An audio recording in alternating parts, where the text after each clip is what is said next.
Because of Winn-Dixie, Chapter 5. Winn-Dixie couldn't stand to be left alone. We found that out real quick. If me and the preacher went off and left him by himself in the trailer, he pulled all the cushions off the couch and all the toilet paper off the roll. So we started tying him up outside with a rope when we left. That didn't work either. Winn-Dixie howled until Samuel, Mrs. Detweiler's dog, started howling too. It was exactly the kind of noise that people in an all-adult trailer park did not like to hear. "He just doesn't want to be left alone," I told the preacher. "That's all. Let's take him with us." I could understand the way Winn-Dixie felt. Getting left behind probably made his heart feel empty.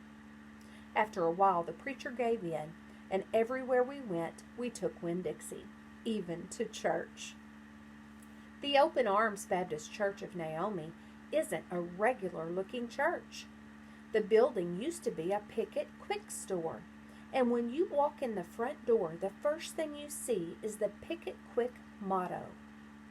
It's written on the floor in little tiny red tiles that make great big letters that say, "Pick, pick, pick, quick, quick, quick." The preacher tried painting over those tiles, but the letters won't stay covered up, and so the preacher has just given up and let them be. The other thing about the Open Arms is that is different from other churches is there aren't any pews. People bring their own fold-up chairs and lawn chairs, and so sometimes it looks more like the congregation is watching a parade or sitting at a barbecue instead of being at church. It's kind of a strange church, and I thought Winn-Dixie would fit right in. But the first time we brought Winn-Dixie to the Open Arms, the preacher tied him up outside the front door. "Why did we bring him all the way here just to tie him up?" I asked the preacher. "Because dogs don't belong in church, Opal," the preacher said. "That's why." He tied Winn-Dixie up to a tree and said how there was lots of shade for him and that it ought to work out real good. Well, it didn't. The service started, and there was some singing and some sharing and some praying, and then the preacher started preaching. And he wasn't but 2 or 3 words into his sermon when there was a terrible howl coming from outside. The preacher tried to ignore it. "Today," he said. "Arr!" said Winn-Dixie. "Please," said the preacher. "Arr!" said Winn-Dixie back. "Friends," said the preacher. "Arr!" wailed Winn-Dixie. Everyone turned in their lawn chairs and fold-up chairs and looked at one another. "Opal," said the preacher. "Oh!" said Winn-Dixie. "Yes, sir," I said. "Go get that dog," he yelled. "Yes, sir," I yelled back. I went outside and untied Winn-Dixie and brought him inside, and he sat down beside me and smiled up at the preacher. And the preacher couldn't help it. He smiled back. Winn-Dixie had that effect on him. And so the preacher started in preaching again. Winn-Dixie sat there listening to it, wiggling his ears this way and that, trying to catch all the words, and everything would have been all right, except that a mouse ran across the floor. The Open Arms had mice. They were there from when it was a Picket Quick, and there were lots of good things to eat in the building. And when the Picket Quick became the Open Arms Baptist Church of Naomi, the mice stayed around to eat all the leftover crumbs from the potluck suppers. The preacher kept on saying he was going to have to do something about them, but he never did. Because the truth is, he couldn't stand the thought of hurting anything, even a mouse. Well, Winn-Dixie saw that mouse, and he was up and after him. One minute everything was quiet and serious, and the preacher was going on and on and on.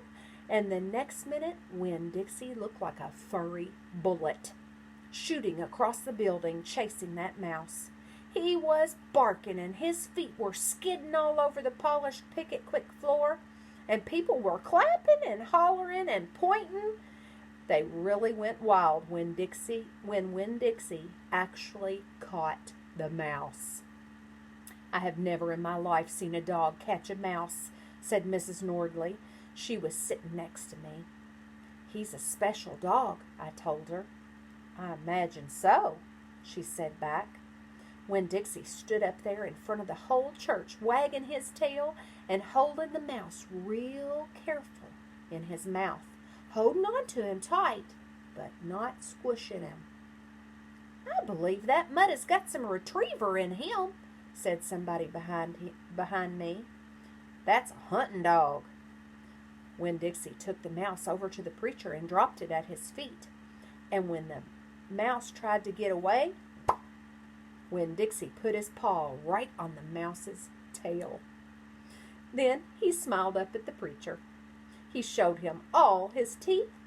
The preacher looked down at the mouse. He looked at Winn Dixie. He looked at me. He rubbed his nose. It got real quiet in the picket quick. "Let us pray," the preacher finally said, "for this mouse." And everybody started laughing and clapping. The preacher picked up the mouse by the tail and walked and threw it out the front door of the picket quick, and everybody applauded again. Then he came back and we all prayed together. I prayed for my mama. I told God how much she would have enjoyed hearing the story of Winn Dixie catching the mouse. It would have made her laugh. I asked God if maybe I could be the one to tell her that story someday. And then I talked to God about how I was lonely in Naomi because I didn't know that many kids, only the ones at church. And there weren't that many kids in the open arms.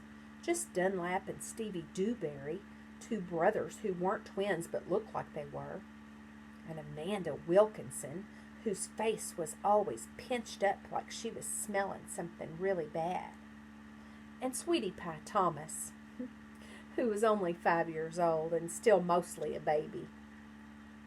And none of them wanted to be my friend anyway, because they probably thought I'd tell on them to the preacher for every little thing they did wrong, and then they would get in trouble with God and their parents. So I told God that I was lonely, even having Winn Dixie. And finally, I prayed for the mouse, like the preacher suggested. I prayed that he didn't get hurt when he went flying out the door of the Open Arms Baptist Church of Naomi. I prayed that he landed on a nice, soft patch of grass.